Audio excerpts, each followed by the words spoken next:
আসলে কেউ বড় হয় না, বড়র মতো দেখায়। নকল আর আসল তাকে বড়র মতো দেখায়। গাছের কাছে গিয়ে দাঁড়াও, দেখবে কত ছোট। সোনার তাল তাংড়ে ধরে পেয়েছো ধুলি মুঠো।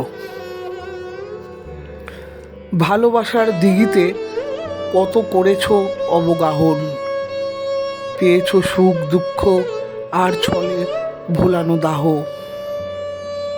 পুড়েছো বনে মালার মতো, যাওনি তবু ছেড়ে, যতক্ষণ স্মৃতি আড়াল নিয়েছে তাকে কেড়ে। আসলে তুমি ক্ষুদ্র, ছোট, ফুলের মতো বাগানে ফোটো। বিরহে যদি দাঁড়িয়ে ওঠো, ভূতের মতো দেখায়। গাছের কাছে গিয়ে দাঁড়াও, দেখবে কত ছোট।